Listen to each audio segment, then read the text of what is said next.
Hello, this is Ian Tyndall for Team 6, the Thunderbird Emerging Global Leaders, with this week's 5 important lessons for business leaders to remember regarding vision, applying Collins and Porras framework to Akio Morita's Sony's vision, as well as for that of Dr. Martin Luther King Jr. First, let's start with a quick run-through of the framework that we'll be applying to the visionary statements. The framework that we'll be applying is based out of really two key components. The first being the core ideology of a company, and the second, the envisioned future. That the core values and the purpose of a company equate to its core ideology, really that one half of the Venn diagram here. And its envisioned future, the section that we'll be focused on the most, is what comprises the second half of the equation. The core ideology, what is it? It can simply be defined as, who are we? Why are we in this business? Or why are we all being pulled together? And the second component, the core values, is really about not so much the what that the business or the organization endeavors to do, but really the how, the activities that the company or organization is engaged in, and how they go about achieving those goals. You know, one thing that's interesting to think about, the sum of both the core purpose and the values is that of the core ideology. And when you look it up in the American Heritage Dictionary, it's defined as the body of ideas reflecting the social needs and aspirations of an individual, group, or class, or a culture. And that really is a great tie into the next component or segment of the framework that we're using, that is the envisioned future.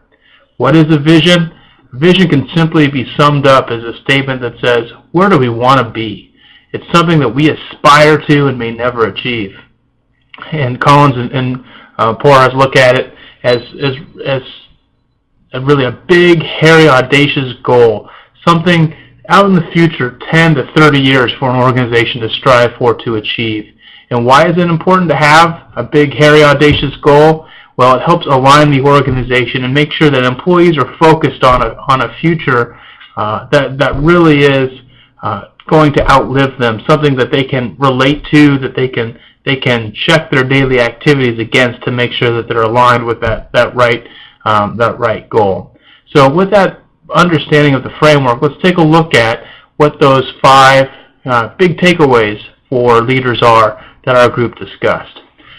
First is the need to build a core ideology that defines the enduring characteristics of an organization that never changes. In the case studies, we looked at how Nike defined its purpose as really being to crush Adidas, and they lined their walls with statues of great competitors through time. What's enduring about this corporate culture at Nike is the fact that it could be Reebok or anybody else who's out there, Under Armour, any other competitor that emerges, and Nike's culture will continue to be very competitive, regardless of who that competitor is, because the ingrained sense of that core ideology within the organization.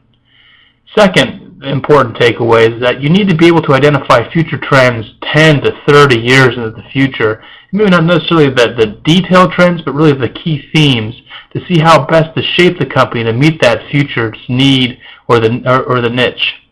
And the example we read was that of Walt Disney and repositioning itself to really focus on children's entertainment and television. Third, it's necessary to clearly and vividly articulate the vision throughout the organization.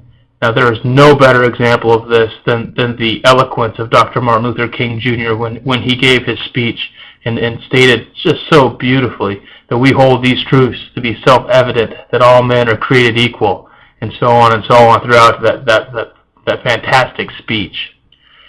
Fourth, take actions that align the company with the stated vision. You know, for a leader to be great, they have to do more than just talk the talk. They have to walk the walk.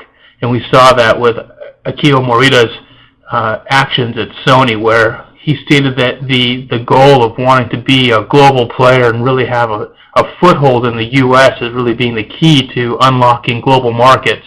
And not did he just decree it, but he also moved to the U.S. and was one of the first Japanese companies to establish a manufacturing facility in the United States. And then finally, it's necessary to build a vision that the organization can align with, but maybe never quite achieve because there's always room for improvement. And this was evident really in all the stories that we read, that it's great to have those and necessary to have those aspirational goals that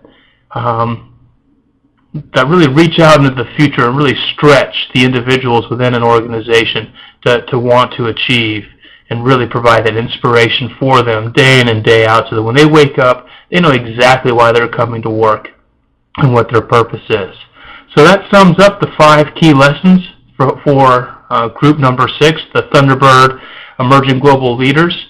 Hope you enjoyed this segment. We'll talk to you soon.